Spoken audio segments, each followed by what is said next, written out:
Bonjour tout le monde. Et aujourd'hui, on vient de nous donner le retour d'expérience qu'on a obtenu après la modernisation technique qu'on a fait dans l'application Le Bon Coin. Excusez-moi. Tac. Moi, je m'appelle Christian Garrido. Ça fait 4 ans que je fais des développements Android. Je suis chez Lyon et du coup, le français, c'est pas ma langue maternelle. Du coup, je m'excuse en avance de toutes les fautes de français que j'ai pu faire. Et moi, je suis Elliot, je suis chez Le Bon Coin depuis un petit peu plus d'1 an et ça fait à peu près 4 ans que je fais du développement Android.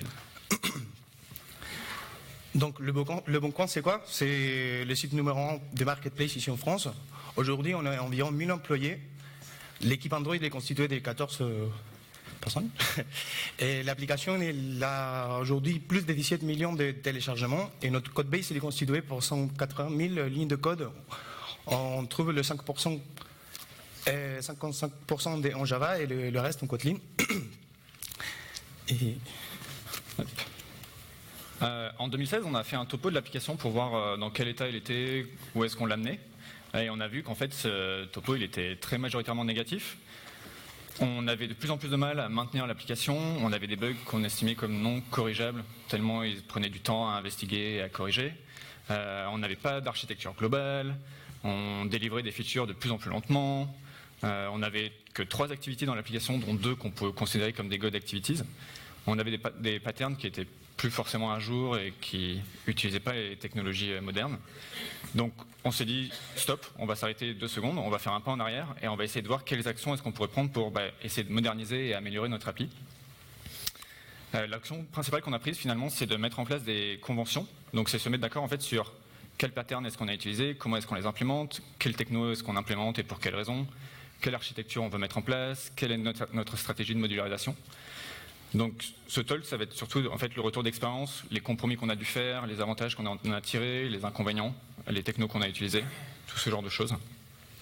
On va parler pas mal de Kotlin, Architecture Components, avec Java, Clean Architecture.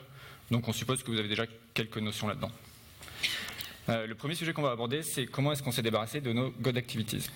Yes. Bon, pour tous ceux qui font de l'Android, on sait bien qu'une activity, c'est le point d'entrée pour implémenter une nouvelle feature.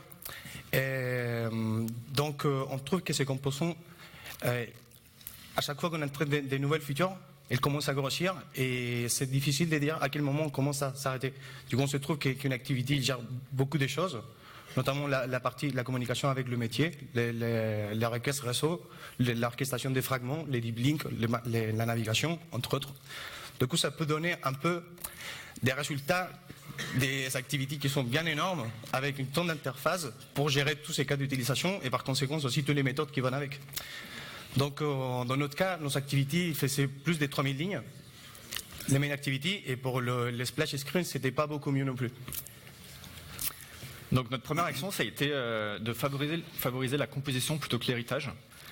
Souvent dans les grosses applications, on se retrouve avec une cascade d'héritage un petit peu comme ça, d'activités qui héritent les unes des autres. Ça, c'est bien quand toutes nos activités ont toutes le même comportement, mais dès qu'on a des activités qui ont du comportement différent, on est obligé de forker cet héritage. Donc ça devient beaucoup plus difficile à maintenir et finalement, c'est pas du tout flexible. Donc on préfère faire de la composition. Globalement, ça se représente comme ça, c'est-à-dire qu'on va déclarer des membres dans notre activity et notre activity va déléguer donc une responsabilité à un de ses membres. Souvent, ces membres, ils sont liés donc au cycle de vie de l'activity, c'est-à-dire qu'ils sont initialisés dans le onCreate, ils sont détruits ou libérés de la mémoire dans le onDestroy. Et donc, si comme nous, vous avez des activités qui sont énormes, eh ben, on va se retrouver avec des dizaines de membres. Donc notre activity reste polluée par le fait qu'elle doit initialiser cette dizaine de membres dans le onCreate, justement les arrêter dans le onPause, les remettre en marche dans le onResume, etc.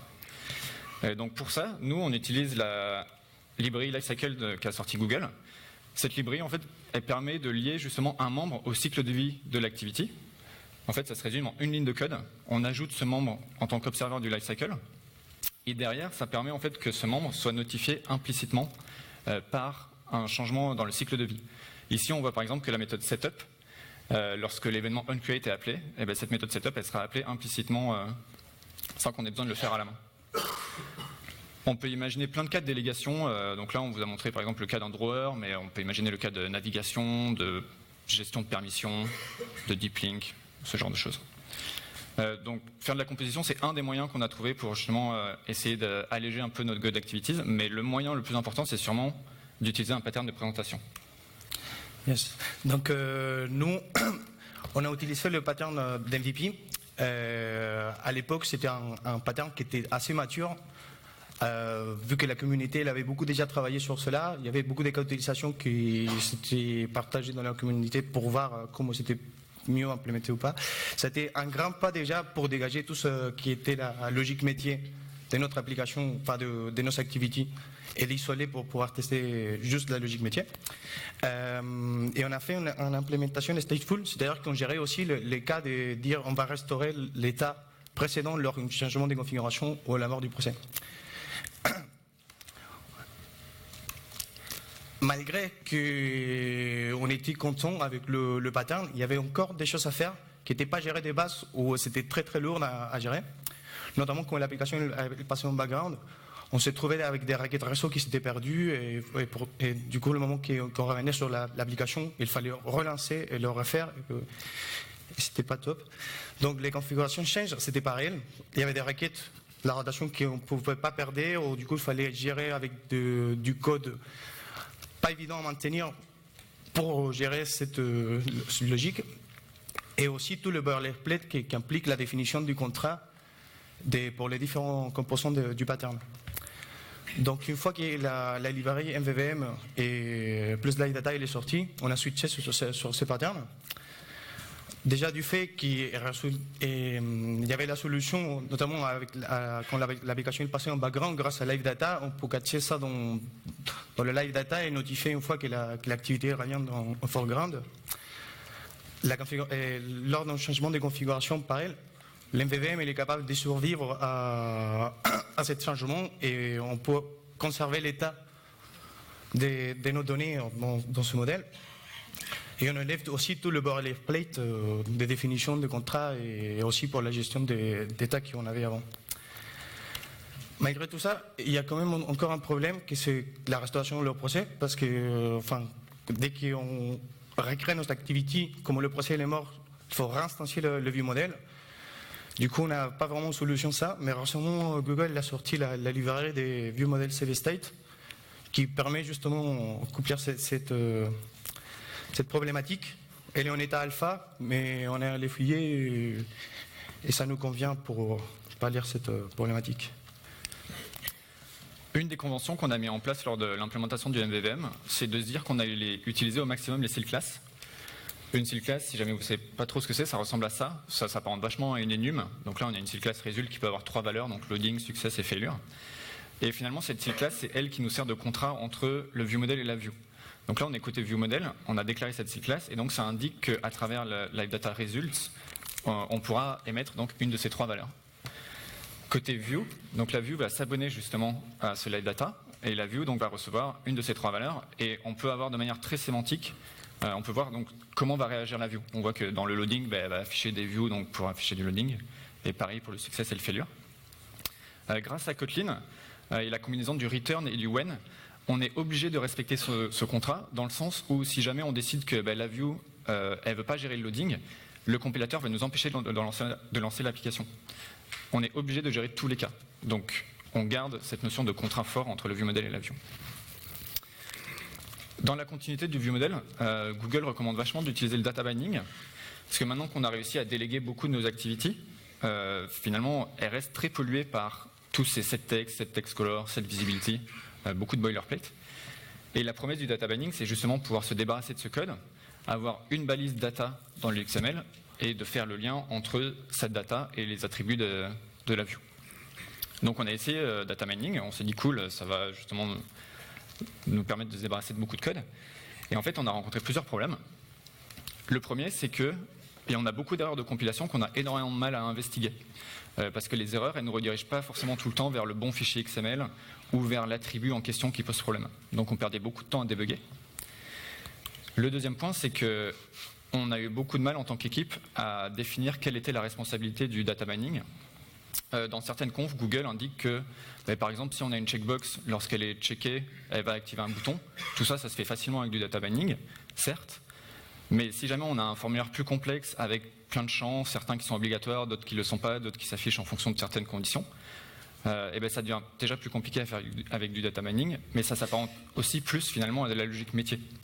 Et donc ça nous a beaucoup refroidi en tant qu'équipe à se dire que dans certains cas on pouvait gérer ça avec le data mining et dans d'autres cas il fallait qu'on le gère avec notre code. Troisième point, c'est qu'avec le data mining, le code est beaucoup éclaté. Donc on a beaucoup de code dans le XML, mais on a aussi beaucoup de binding adapters. C'est des adapteurs qui à la main nous permettent de lier une donnée avec un attribut de la view. Et donc si on veut avoir une image globale de comment est orchestrée la view, il faut qu'on ait à la main sur à la fois le XML et donc tous ces binding adapters. Et enfin, comme le data mining marche avec processing d'annotation, et que, comme on vous l'a dit, on a une grosse application, on a vu que quand on l'avait activé, ça a augmenté de manière significative notre temps de compilation. Donc tout ça, c'est des arguments en fait, qui nous ont fait pencher plus dans le sens de ne pas adopter le data mining. Et donc on a dû trouver une solution alternative. Oui. Donc ce qu'on a fait comme alternative, c'est de dire on va commencer à faire des custom views, qui est basiquement, on va se trouver par exemple une carte pour le profil de l'utilisateur, à inflate le layout correspondant, et grâce aux méthodes qui on va passer une sorte de contrat de la view, on va avoir des méthodes, on va déléguer toute cette responsabilité vers cette composante et le lever des activités. Donc on va se trouver, donc on se trouve avec juste une méthode qu'on passe la classe user pour afficher l'user, les informations de l'utilisateur, et là-dedans on va aller gérer la visibilité, le changement des couleurs, les textes et tout ça. Donc à la lecture déjà dans un côté activity au fragment, c'est très sémantique à lire. D'un autre côté, ça nous permet de le réutiliser dans des différentes parties de l'application. Et surtout, ça nous permet aussi de le tester d'une façon isolée sans avoir la dépendance des flux de données ou de l'activité en soi. Et aussi, notamment grâce à Kotlin Android Extension, on évite aussi de faire tous les find and view et ça nous élève aussi tout ce boilerplate code. Donc une fois qu'on a travaillé sur la partie présentation de notre UI, de notre application, on a travaillé sur le repository. Si bien à l'époque il était déjà présent ce pattern dans l'application, à l'époque c'était pas très facile de faire des requêtes réseau et donc on s'est trouvé avec un pattern très vieux parce qu'il n'y avait pas Retrofit ou des solutions modernes d'aujourd'hui. La synchronisme, ça n'était pas une tâche facile dans le monde Android dans leur début. Donc à l'époque, on avait un command processor qui est basiquement ce qu'on faisait depuis le UI. On faisait un appel à un repository qui était un broadcast receiver qui appelait un request manager. On envoyait la commande, qui lançait un service pour exécuter la requête, qui renvoyait un bundle, qui renvoyait un intent, pour finalement renvoyer un event buzz, par event buzz, un event à l'UI. Du coup, bon, c'était pas top. On s'est retrouvé avec des events qui s'étaient perdus un peu dans l'univers, on va dire. C'était très difficile de débugger. On avait des écrans qui ne s'affichaient pas, et surtout que pour l'écriture des nouvelles features, il fallait aller écrire des composants pour chaque composant de chaque couche de la structure, beaucoup du code. Aussi, ce qui faisait que, comme on avait cette chaîne, il y avait la tendance à faire de l'héritage. Et on se trouvait avec des responsabilités partagées pour les différentes features. C'est-à-dire que des fois, on voulait implémenter une nouvelle feature et on avait le risque de casser les autres parce que tout était un peu mélangé. Et bon, le plus aussi compliqué, c'était qu'on travaillait avec EvenBuzz et c'était pas vraiment très bien utilisé. Donc, on avait beaucoup de problèmes avec ça. Bon, du fait que la version sont changées aujourd'hui et il existe des librairies plus modernes, on a envisagé des autres solutions. La première solution qu'on a envisagée, c'est évidemment de passer sur Retrofit, parce qu'on avait tous testé Retrofit de notre côté et on savait que c'était une librairie super robuste. Donc on s'est dit, tous les nouveaux endpoints, on va les intégrer avec Retrofit et RxJava. Et par la même occasion, on s'est dit, les anciens endpoints qui marchent sous commande processeur, on va aussi les migrer vers ces nouvelles technos. Sauf qu'il y avait deux problèmes avec ça, c'est que le premier, ces anciens endpoints, ils ne sont pas forcément REST. Et Retrofit, c'est assez compliqué de le faire fonctionner avec des endpoints qui ne sont pas REST. Et le deuxième point, c'est que ces endpoints ne sont pas documentés. Donc si jamais on a un changement de comportement lorsqu'on migre vers des nouvelles technos, on est incapable de savoir si ce comportement c'était celui qu'on aurait dû avoir depuis le début, si on a cassé quelque chose, si on a amélioré quelque chose. Donc la solution pour ces vieux endpoints qu'on ne peut pas migrer, c'était de les isoler On les a pris, on les a mis dans un package séparé, on les a laissés tranquilles puisqu'ils faisaient leur taf, on ne voulait pas les toucher. Mais il se trouve que lorsqu'on implémente de nouvelles features, parfois on a besoin de réutiliser ces view endpoints. Et donc comme on a vu, il broadcastait la réponse avec Event Bus, et on voulait justement essayer d'éviter ça. Et donc on a décidé de wrapper ces view endpoints qui avaient besoin d'être réutilisés. Comment est-ce que ça se représente? Globalement, on a toujours le pattern de commande processor en dessous, mais maintenant l'appelant, il n'interagit plus directement avec le repository, donc il interagit avec une sorte de wrapper qui lui renvoie un single, donc un élément réactif. Comment est-ce que ça marche, ce process de wrapping? La première étape, c'est de renommer donc notre repository. Là, j'ai pris comme exemple le add repository, c'est celui qui nous permet de récupérer les détails d'une annonce. On le renomme vers un old repository, on le déprécie. La seconde étape, c'est de créer un nouveau repository qui, en interne, donc, va s'appuyer sur l'ancien et va aussi utiliser Event Bus. On va voir juste après pourquoi. Ce nouveau repository, donc, il va exposer une méthode qui permet donc de récupérer le détail d'une annonce. Et en fait, en interne, il va demander au vieux repository de lui-même faire la requête. C'est le wrapper, donc le nouveau repository, qui va en fait catcher le résultat et qui va après le dispatcher dans le single. Donc en fait, l'appelant qui passe par ce nouveau repository, il va avoir l'impression que dessous il y a des technos modernes, puisque ça lui renvoie un single, il peut imaginer que c'est intégré avec Retrofit. Mais en vrai, on n'a pas pu le migrer et donc on a gardé le command processor. Mais au moins, on a pu isoler donc toute cette partie. Le repository le plus important pour nous dans l'application, c'est celui qui s'appelle le Common Repository. C'est du code assez vieux. C'est celui qui assure le bon fonctionnement global de l'application. C'est-à-dire que sans lui, notre appli ne peut pas vraiment fonctionner. Et ce repository, il était initialisé comme ça. Donc c'est-à-dire qu'on est dans le splash screen activity. En fait, dans le onCreate, on faisait plusieurs requêtes réseau. Et une fois qu'on avait réussi à récupérer le résultat de ces requêtes, on les stockait dans le Common Repository. Et vous avez peut-être fait attention à un truc, mais en fait, ça, c'est un anti-pattern. Ça ne fonctionne pas parce que dans le cas d'une destruction du process, notre Common Repository ne peut plus être instancié. Parce qu'il faut savoir que l'OS, il est en mesure de recréer votre application depuis n'importe quelle activity, si jamais le process a été détruit. Et donc, si jamais votre application est restaurée sur une activity plus en profondeur dans l'application, eh bien, on ne passe pas par cette étape du splash screen avec l'initialisation du Common Repository. Donc, en fait, on va avoir une application bancale qui ne peut juste pas du tout fonctionner. Donc on a cherché plusieurs solutions pour gérer justement la restauration de process. Donc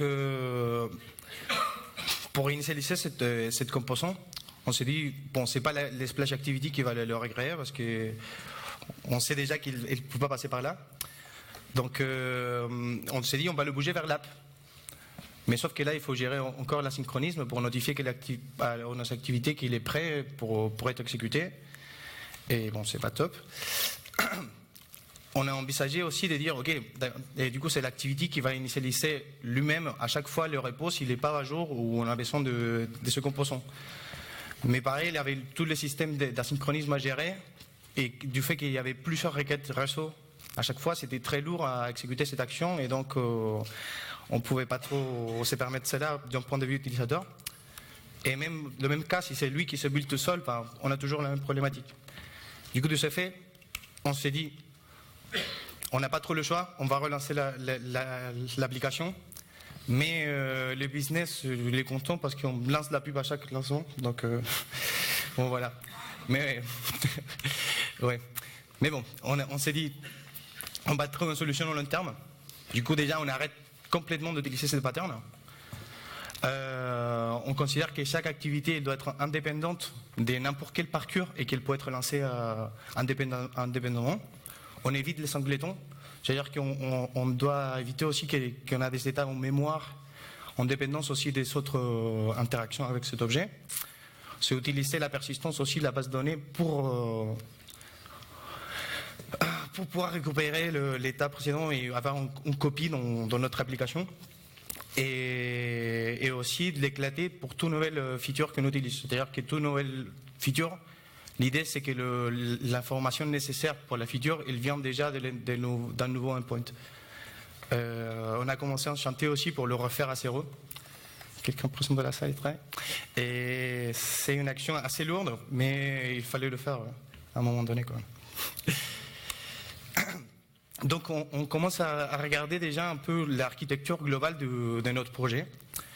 On s'est basé sur la clean.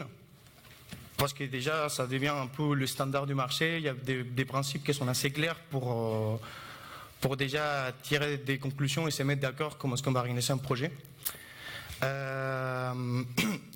On s'est déjà dit que les boundaries de cette architecture, c'est les classes Android, et dans notre corps vrai, c'est juste du Kotlin pur, ce qui nous permet aussi de tester.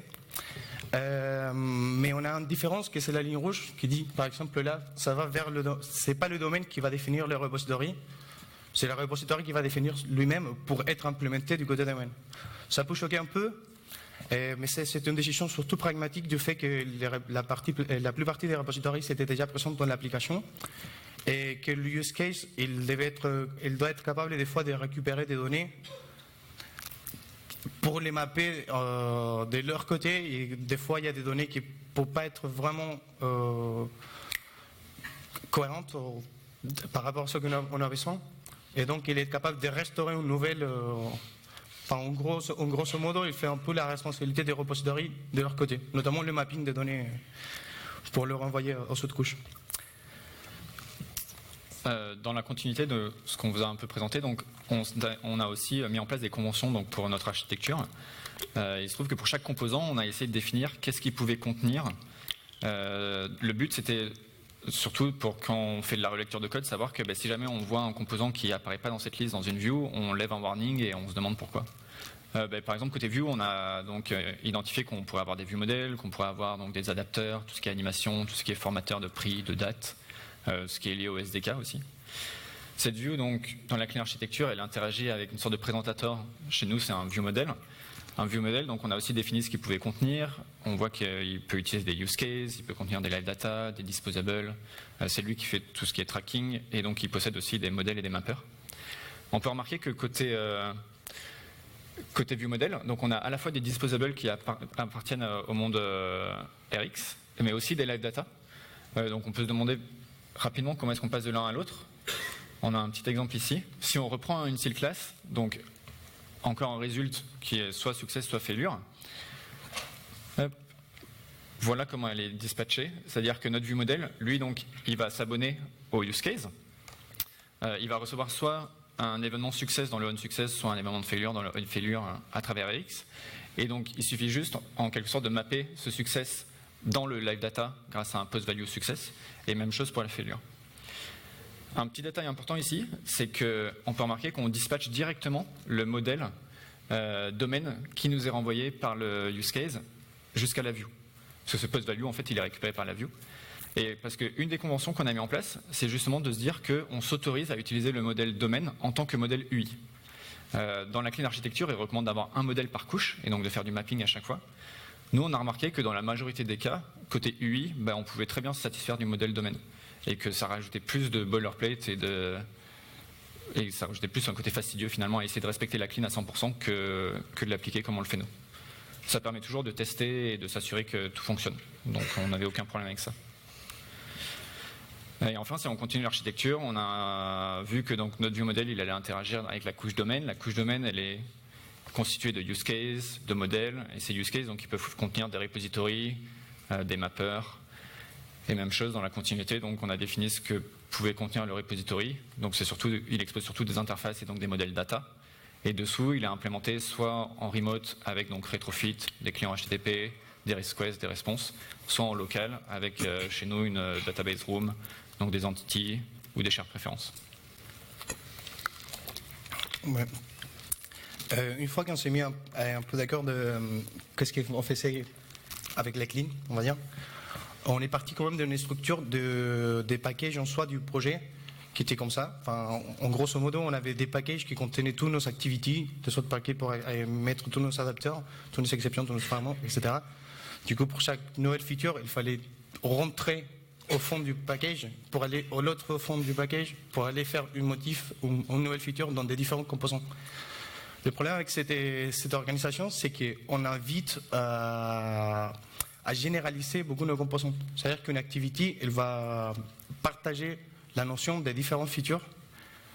Et comme on a vu aussi tout à l'heure, du moment que tu vas vouloir implémenter une nouvelle feature, on peut casser les autres.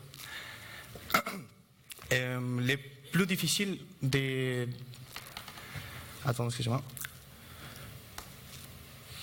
Ah, justement, et, enfin, comme je disais, les composants, c'est finalement, on avait des adapteurs qui étaient juste énormes parce qu'on cherchait à généraliser. Du coup, quand tu as deux classes qui sont juste à côté, tu te dis ah bah tiens, il y a une fonction qui a un comportement super pareil.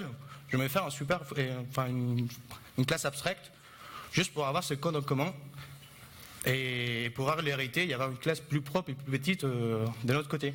Sauf que dans la plupart des cas, on se rend compte que non, même si le code il est très similaire et le comportement est similaire, c'est juste quelque chose complètement différent et on essaie d'arrêter cet héritage juste pour rien finalement, qui après nous embête. Pareil aussi, c'est pour onboarder et aller fouiller dans le projet quand tu viens d'arriver pour les nouveaux. Bah, l'onboarding il était très long aussi pour comprendre où on trouvait nos choses. Du coup, on passait sur une feature, sur l'instructeur des packages orienté par feature, qui est du coup déjà c'est beaucoup plus clair de comment tu navigues dans l'application et tu vas trouver plus facilement les objets que tu trouves. Ça nous permet aussi de travailler en parallèle, parce que déjà on n'a pas des composants qui sont énormes. Du coup, avec Git, quand il y a une taille d'une équipe qui est assez grande, si on travaille sur les mêmes composants, on se trouve avec des projets, des conflits Git que maintenant, quand on fait des composants petits, on ne le trouve plus. Et une chose qui c'était très compliqué quand on a passé sur cette structure, c'était les POJO qu'on utilisait, justement parce que tu ne sais pas dans quelle feature placer. Et aussi, c'était très compliqué de dire à quel point on arrête de réutiliser ce POJO, quoi. Donc on s'est trouvé avec un God POJO qu'on appelle nous aujourd'hui. Dans notre cas, c'est l'annonce, parce que c'est notre corps de métier. Que c'est juste un annonce, enfin c'est juste une classe qui a une liste énorme de properties qui est partagée dans des différentes features. Et au moment de la parcelliser ou de la sérialiser pour l'envoyer dans une autre activité ou quoi, c'est très compliqué parce qu'on peut avoir des exceptions, des transactions tout larges ou des partial exceptions. Pour maintenir les tests, c'est super compliqué aussi parce que du coup, il faut aller moquer la liste des properties.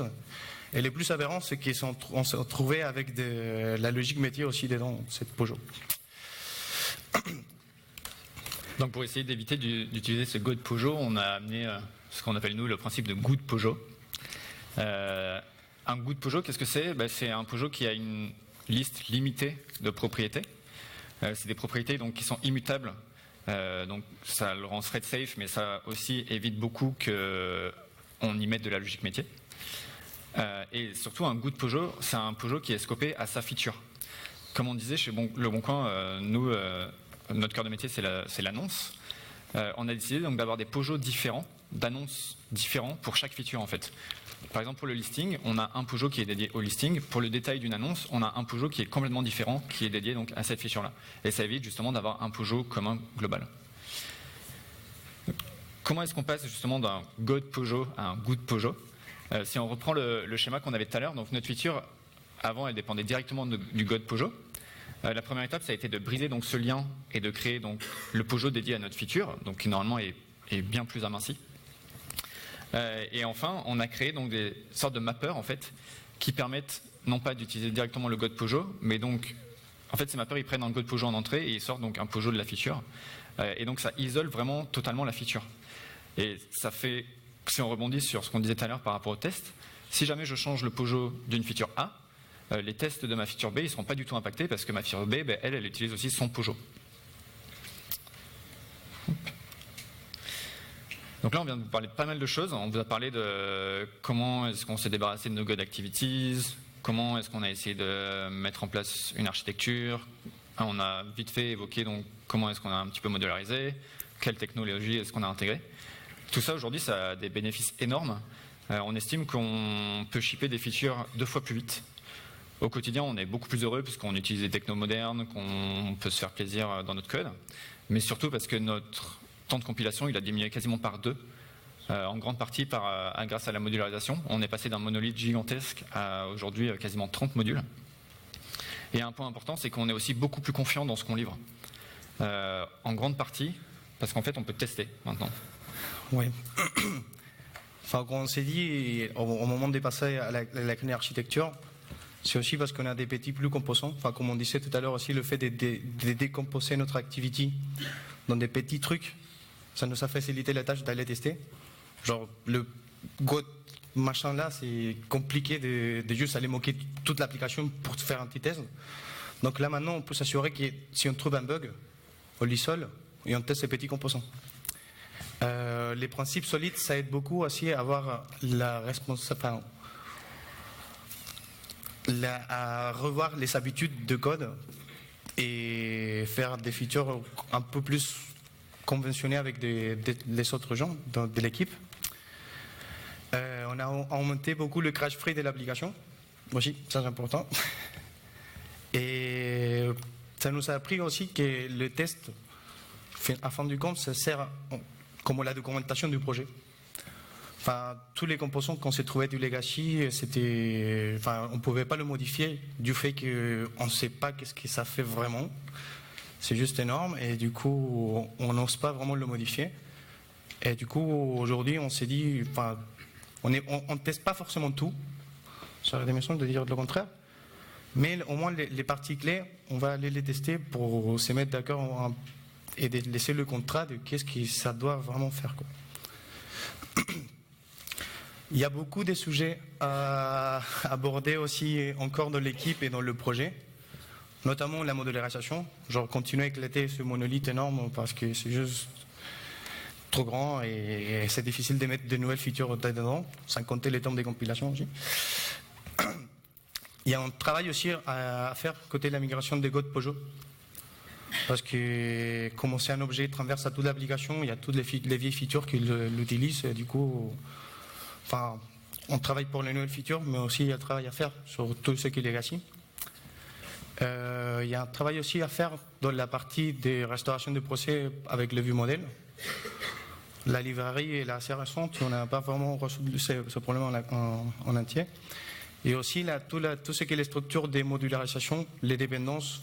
Pour ceux qui étaient hier dans les futurs modules, nous on utilise des librairies et du coup c'est le monolithe qui s'en sert de tous nos features à la place que ce soit l'inverse. Donc il y a un travail à faire sur cela. Et en conséquence aussi, il faut travailler sur notre graphe Dagger pour l'injection de dépendances, parce qu'on a juste un graphe énorme qui est construit par l'application et donc en mémoire c'est pas le meilleur. Et voilà. On a plusieurs outils sur lesquels s'appuyer pour justement entamer ces gros chantiers. Le premier, c'est ce qu'on appelle nous le chapter chez Le Bon Coin. Il faut savoir que chez Le Bon Coin, on est organisé en feature team, donc c'est des équipes qui sont dédiées à un produit donné. Et donc dans ces équipes, il y a toutes les technologies différentes. Il y a des PO, il y a des dev back, il y a des UX, il y a des dev front, il y a des QA, il y a des dev mobile. Mais on garde une entité Android, donc avec ce qu'on appelle le chapter. Et donc on a une organisation interne, c'est-à-dire qu'on a un Trello sur lequel on s'appuie pour identifier les gros chantiers, pour savoir lesquels commencer, lesquels prioriser. On se répartit aussi les tâches, dans le sens où on se met en petites équipes, parce que comme on disait, on est 14, parfois c'est pas forcément évident de se mettre d'accord avec 14 personnes. Donc on fait des petites équipes, et par exemple on a une équipe qui est dédiée à tout ce qui est POC, donc elle va tester des nouvelles librairies, tester des nouvelles technos, voir ce qu'elles amènent, comment elles s'intègrent dans notre application. On a aussi par exemple une autre équipe qui essaie d'améliorer en permanence nos conventions et d'en instaurer là où on n'en a pas. Donc c'est une équipe qui fait beaucoup de veille, qui discute beaucoup, qui teste aussi pas mal de choses. Et enfin, un deuxième outil super important sur lequel on s'appuie justement pour entamer ces chantiers, c'est le concept de Spike. C'est un concept agile.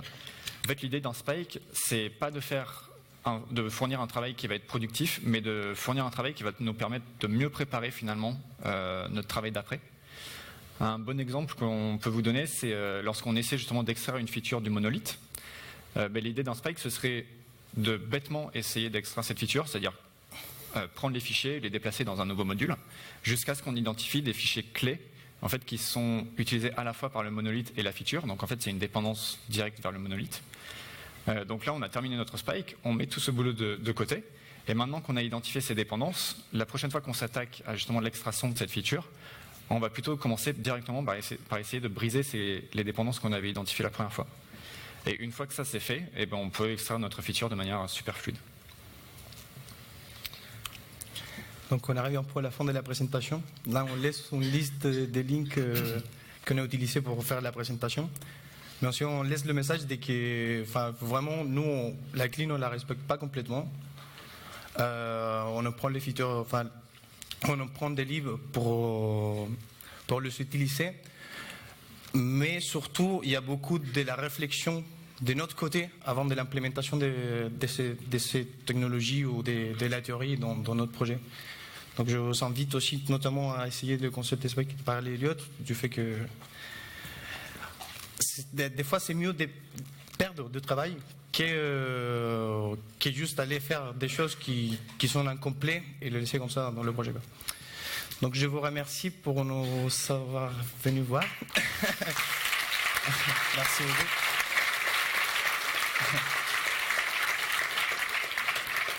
Un grand merci aussi à l'équipe Android de chez Le Bon Coin pour nous aider à faire la presse.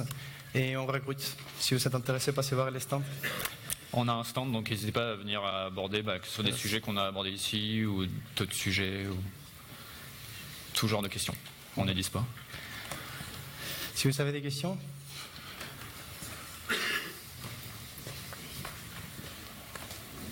On n'a pas mis un slide de questions. Next time. Bonjour, merci pour la présentation. En fait, vous avez parlé des go d'activité, des event bus. Là, je suis à peu près dans la même situation. Je suis amené à Refacto, une application qui date et qui a les mêmes problématiques. Mais j'ai une autre problématique dont vous n'avez pas parlé, c'est les objets globaux en fait, qui sont changés de partout dans l'app. Et c'est ma plus grande problématique, c'est comment réussir à changer ça sans toucher à d'autres fonctionnements que je ne connais pas forcément. Oui, je le prends. C'est une très bonne question. Ça rejoint un petit peu le talk qu'a fait Ben, je crois, de Google hier, sur la modularisation.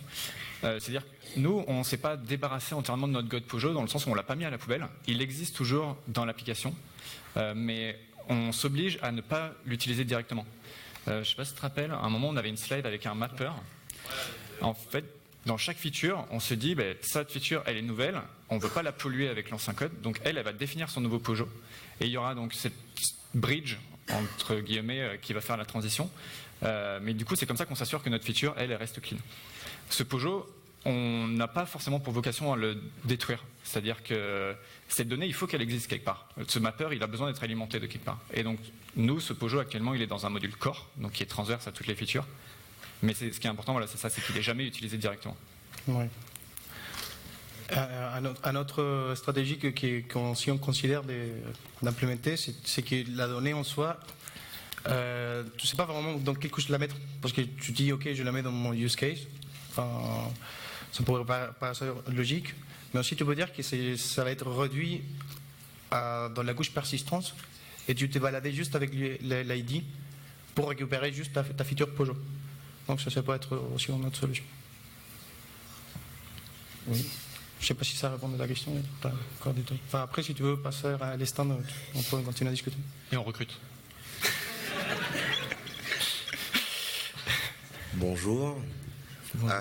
Alors, vous en avez parlé un peu rapidement. Ma seule question serait de dire, est-ce que vous avez des métriques en fait pour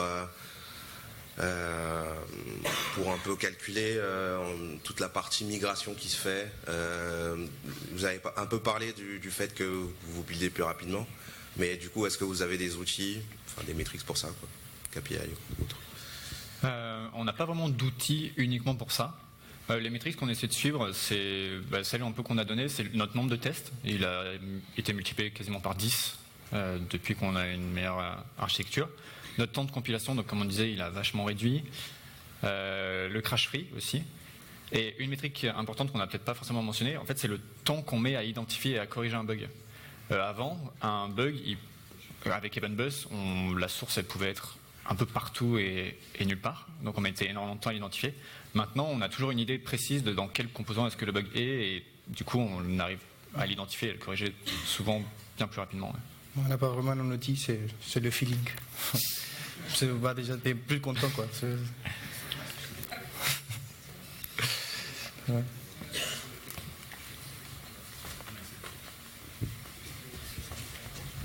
Merci.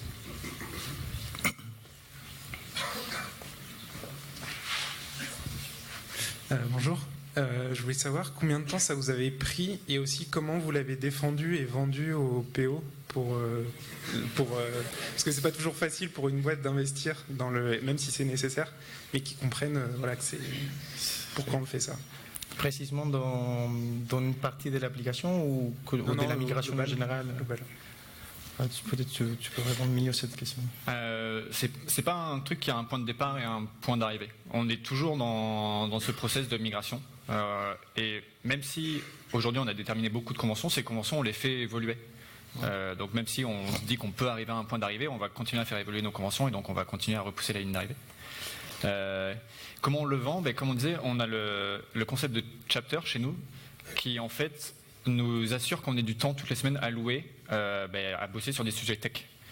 Tous les mercredis, on a au moins une moitié de journée donc, où on peut se mettre d'accord avec l'équipe Android uniquement sur ce sur quoi on veut travailler.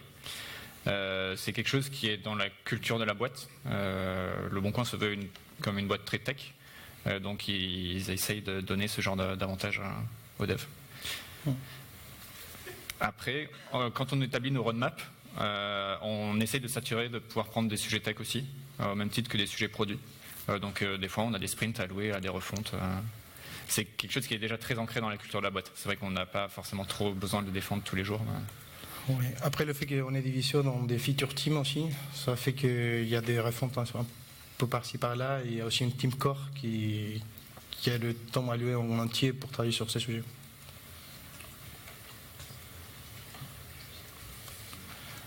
Des autres questions? Merci beaucoup.